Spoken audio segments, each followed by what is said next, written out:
Someone tell me why the lawyers of Victor Gyokeres, Arsenal and Sporting are getting involved in this transfer.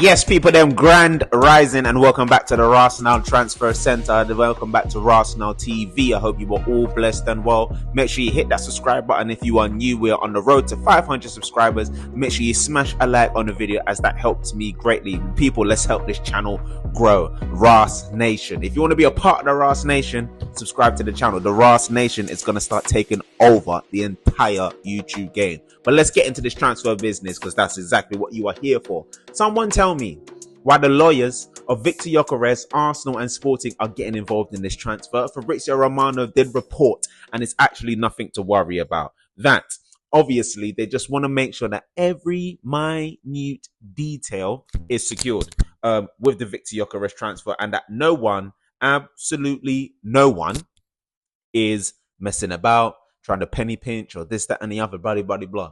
This was reported by Fabrizio Romano that, yes, the lawyers are involved with the transfer just to make sure all the add-ons and specifications are in place for the Arsenal transfer. Victor Gyokeres is set to be announced. I just had some breaking news come through, but we don't need to worry about that just yet.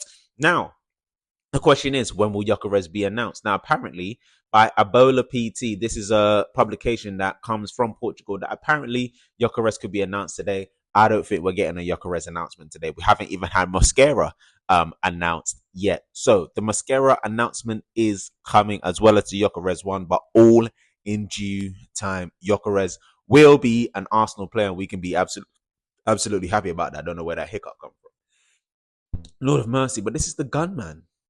And you see, if you've been able to, even just watching the pictures online of the fans in Asia on a pre-season tour, all you see is them doing this. You know what I'm saying? I'm not even doing it properly. This one.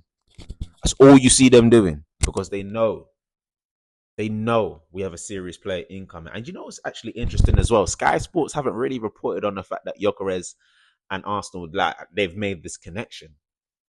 And obviously, we know the people at Sky Sports, Gary Neville, Jamie Carragher, they're not the biggest Arsenal fans. Every time to gun down Arsenal, they will take it. I mean, they do praise Arsenal sometimes for whatever they do, but obviously, we know it's a heavy Merseyside and Manchester-based contingent when it comes to Sky Sports. But anyway, by the by, I'm happy that we are getting our player. You should be happy that we're getting our player. It's ridiculous that we've been waiting to get a striker for so long, but a striker is coming in. Speaking about another certain striker, Alexander Isak. Now, Alexander Isak hasn't travelled to Singapore.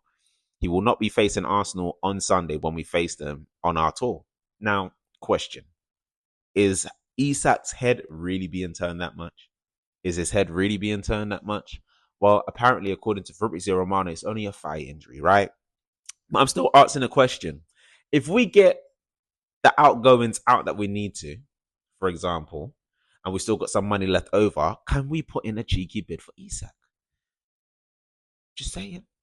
Just saying. Like, why not? I feel like if you want to really get someone for that left-hand side, and if there's someone above Rodrigo that I'd want, it's Isak, in my opinion. Whether Arsenal will do that remains to be seen. Remains to be seen. Absolutely remains to be seen. So, what else do we need to talk about today before I go? Because this is not going to be a long RASenal Transfer Center. You understand? I've got the information ready for you. We're going to talk about Jorel Hato. Now, I brought the news to you yesterday that obviously this is one of Arsenal's targets throughout the summer transfer window. We know that Chelsea are also in the race for Hato. We know that they're also in the race for Xavi Simons. Now, it broke late this morning. Was it late last night or early this morning? That Hato and Chelsea have agreed personal terms for the top talented centre-back who can also play left-back as well. And the fee for Hato as well is going to be around 40 million euros. So that's about, what, 35 million? 35 million pounds, if that. 35 million pounds, if that. It would be a great bit of business for Chelsea, but the question is, why are we not involved? I don't know. Or we're not involved because we haven't got enough outgoings out, in my opinion. That's why we haven't got enough outgoings out, so we need to get players out so we can get these players in, or some of them anyway. But I was told For example, the likes of an Eze deal doesn't necessarily depend on outgoings, or it's not linked to the Madueke deal. So I don't actually understand what we are waiting for. But Hato to Chelsea is on. Right now, Arsenal are very, very much in the back seat in terms of this race. We are currently second in terms of this race. But Chelsea are trying to get these moves done quickly because they are afraid of other Premier League teams coming in, like an Arsenal, for example. But this one remains to be seen. Now, who we're going to talk about, we may as well talk about Eze. The next one up after Victor Gyokeres being announced, Arsenal will make a bid for Eberici Eze, and they have to. There's no way. I don't care what anyone says. I know how good Ethan is and this, that, and the other. I know how good Wanyeri is. But there is no way you can just have him as a backup to Odegaard. There's no way. We need more midfield options in there. I don't care what anyone says. More exciting, more technical midfield options. And Eze fits the bill. So, this was according to Matt Law, and again confirmed this morning by Fabrizio Romano that Arsenal was still looking for. Fabrizio Romano said Arsenal was still looking for attacking options. If you can hear that in the background, the dog is scratching herself. Do you mind? Do you mind? Do you mind? Do you mind? Look. Crazy dog. Honestly. But yes, that's Eze. Eze, Arsenal are set to make a bid for Eberici Eze. And last but not least, Sambi Lokonga was the only one yesterday that wasn't used in the Arsenal preseason tour game against AC Milan. Now, he put on his Instagram that he's changed his mindset. He's gonna attack the season as much as he can. Wherever he is, he will do that and this, that, and the other. We know how Arteta feels about him. He was hooked along with Tavares at some point during the FA Cup game or a crazy game at halftime. He's had some bad experiences at Arsenal. Depending on whether Arteta is going to utilize him or not, I don't know. But he wasn't utilized yesterday in the preseason tour. It's going to be interesting to see what players are and aren't utilized on a preseason tour. It's surprising. It's actually boggled my mind only because the likes of Zinchenko and Nelson were used on a preseason tour. So we'll see. It remains to be seen. But that is it for the Arsenal Transfer Centre. RASenal Transfer Centre. I'm not used to saying it. I'm not used to it yet, but it's the RASenal Transfer Centre.